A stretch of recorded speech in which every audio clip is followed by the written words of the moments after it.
stoplight mga idol. Ito, tawid tayo ng Ayala, EDSA papuntang Ayala. At dito ang daan natin mga idol, pauwi sa Ayala Avenue. Maluwag ngayon mga idol, oh. Mamaya siguro sisikip na to. Ano yan natin mamaya. Pero ngayon sa mga ganitong oras medyo ayun, maganda yung daloy ng trapiko. Siyempre yung ano natin dito, yung ano ng pedestrian lane, yung stoplight ng pedestrian lane, na diretso kami. Siyempre nag-minor ako kasi nag-red eh. Buti yung traffic enforcer ng babae pinadiretso. Ang huhuli din yun pag ano, inaabot ang tupak pag nabubisit. Ang huhuli yun, yung enforcer na yun. Pero meron talaga dyan wala ibang ginawa ko di manghuhuli. Yun talaga yung nakatoka sa kanya, ang manghuli lang ng manghuli. Pag dumaan ka sa bike lane, tapos ka. Okay, Makati Ave mga idol, tumama oh. Pinilit kasi, alam na malaki yung motor niya eh. Sumagi yung side mirror. Huwag pilitin kasi dudugo yan eh. Pinilit mo, dudugo yan, diba? Kaya walang ganunan. Tuloy-tuloy tayo.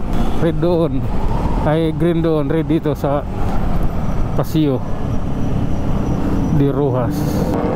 Okay, stop. Maliitan siguro nakita yung may-ari ng angkas sa ano niya, kaya tatakbo congressman. Nakikita pag congressman kayo.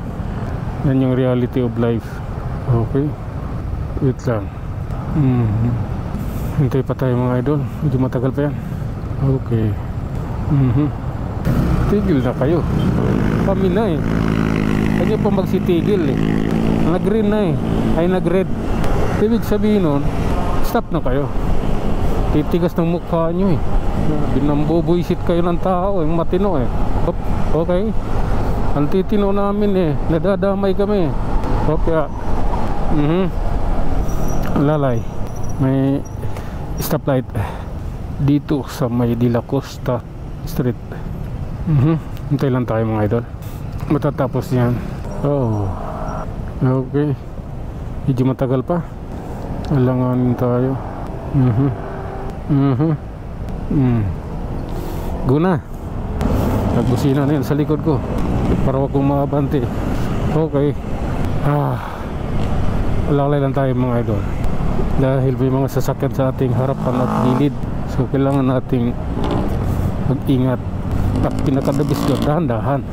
Kung sa ganun may saysay yung pag-iingat mo. Nag-iingat ka nga, bilis naman ang takbo mo, walang kwenta yun. Magkabisa lang yung pag-iingat mo. Pag dahan-dahan yung takbo mo, ganun lang yun.